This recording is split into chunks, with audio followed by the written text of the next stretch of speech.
Can you imagine singing alongside your boss or Peter from accounts or Barbara from IT on a regular basis? My next guest wants to unleash the creativity bottled up in the workplaces of Australia. One of her plans is a series of corporate choirs inspired by the highly successful choir of Hard Knocks. Entrepreneurial soprano Tania Jong is the founder of Creativity Australia, one of the many creative projects she's launched in recent years. And she joins me now. Hello, Tania. Hello, Richard. You must be the only... Are you feeling creative? Well, up to a point. You must be the only entrepreneurial soprano in the country. But look, we know about workplace fun runs, even triathlons, but workplace choirs, that's new, isn't it? Why do workers need to sing? Look, I think everybody needs to sing. It's good for the soul. It's good for the heart. It connects you to other people.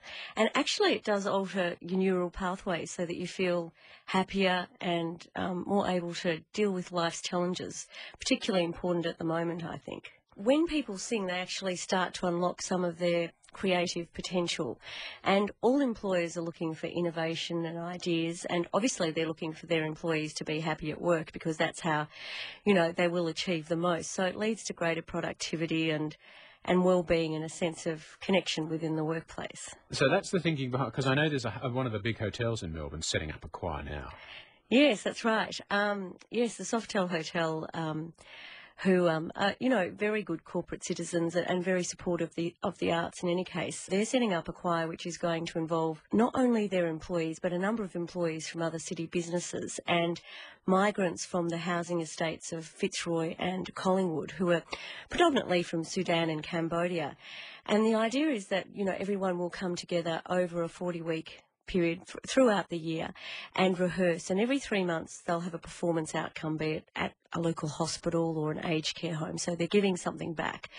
But the reason why the hotel's actually doing it is not only because they want to engage their employees, but they want to identify and train and employ people from that housing estate because they do have a skills shortage, and so they're looking at that whole sort of bridging social capital equation, which I think's absolutely wonderful, and I think it's a great model. Join our choir and you may get a job out of it. That's right. And, if someone's turning up to the choir regularly and turns up on time and is showing some leadership capabilities and all that sort of thing, you can imagine that they're going to be a good employee. What happens when you get people together from different parts of an organisation and they sing together? Well, I think for a start, just having those conversations across departments is really important because, we are living very much in a screen culture where people do essentially talk to boxes and screens more than they talk to other people. So you start to have conversations occurring between departments, and that's when ideas do come up and innovations that will help the business to go forwards and build relationships across departments. But you also see, hidden talents amongst people that you wouldn't expect. So in the hotel, the chambermaid and the chefs might be the shining stars while the marketing, head might look on in awe. So you get a sort of evening out of the playing field in a sense, and people come forth with their talents. And I think it's not about the fact that, some people are talented and should sing in a choir. I think we are all talented creatively. There is a study that was done that showed that children exhibit 98% creative behaviour between the ages of 3 and 5. And then by the time people get to 25, they're exhibiting about 2% creative behaviour. So there's an argument to suggest that we are educating people and then working them out of their creativity. So everyone can do this. We all are creative, and we shouldn't just look at artists and say, artists are the creative ones. We're all creative. Well, we are all creative, but some of us are more creative than others, Tania. I mean, can I get you to give us a couple of bars of the perfect workplace choir song? To dream the impossible dream, to fight the unbeatable foe, to bear with unbearable sorrow, to run where the brave dare not go. Tania, one of your ideas is the battle of the corporate choirs.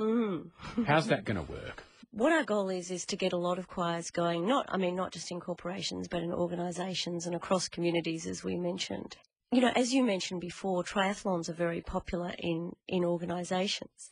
But the thing is, you do train alone and then you run alone, so you're not really doing it together. So I have this vision, and really that's where Creativity Australia came from, of thousands of people, coming, to Telstra Dome or Vodafone or some other big arena and actually singing together and then competing against one another and really getting a huge sense of being together and doing this together and, that singing is sort of the way of the future and that singing can really help us change our worlds and our perception of our lives to be more optimistic because, it is a very gloomy time at the moment and I think we all need a sense of hope and that we can do rather than that we can't do. Does it follow that if you can get people to sing together harmoniously, they're going to work together better too? I think so, yeah. I mean, our program is called With One Voice, and that's, a name that we strongly believe in because, as employers, people want everyone to do the vision thing. They want everyone to sing from the same page of the songbook, so to speak. But at the end of the day, people have to feel like their own voice is heard before they want to sing on the same page of the songbook. So I think that allowing people to find their unique voice and then to sing in harmony with other people will enable them, therefore, to join together and actually, sing unique messages together. And it's quite possible, of course, to write lyrics of songs and write them about the company and then, put them up on YouTube and show the company singing the company song. I can imagine all sorts of bad outcomes from that idea, though, Tania, because not everyone can sing like you. But, I mean, yeah, that's true, but that's the whole thing. One of the greatest barriers to this is that people say, oh, but I could never sing. And I say, but everyone can sing it. And it's true, everyone has a voice. And once you start to sing in a choir, it's not just about your voice, it's about everyone's voice doing it together. There's at least two parts to this. One is the wellbeing effect, which you've described. Yes. And the other part of it, which you've touched on, is unlocking the creativity that singing brings out in you. And you can apply it, hopefully, you can apply it to your job as well. Yes, that's right. And see, a lot of companies and organisations talk about being innovative, but they don't actually have any processes in their workplace to harness innovation. And essentially, you can't be innovative unless you develop a creative program in a sense. And I don't necessarily mean that you have to do singing. I mean, we have a lot of other programs that we're planning for workplaces as well, including art and design and cooking and juggling and you name it. But you do need to have a creative process in your workplace to foster innovation and then actually develop innovative ideas. Do you think that the workplaces around Australia will take this up? I mean, I'm just wondering about the timing of your launch because there is this downturn, people are feeling less positive, and you can imagine some in corporate Australia thinking, well, this is a bit of a luxury, this program. It is interesting. We've had so far an enormous amount of interest, not only from corporations but from government departments and educational institutions. And I think that people are looking for answers. I think people are thinking, we can't just keep doing the same thing we've always done because it's not working. And coming out of the command economy that we've had for so long, there is a real need to innovate. When we have a command economy, people do get a bit complacent about thinking outside the square. And so the visionary leaders that I've been talking to are very much going, Tania, this is such great timing for this initiative, which always gives me a big smile. And it's very interesting. I might quote, there's a company in Canada, Sanofi, a pharmaceutical company, and they started to do a lot of innovation and creative programs within their workplace. And it changed not only the culture of the workplace and the well-being of their employees, but really they started to become much more innovative. And there's a real reflection in this quote about the fact that we're not having conversations with one another anymore. We're not communicating properly. And so he says, for a business person, the numbers are the measure of success. If we don't have the numbers, that's the end of the conversation.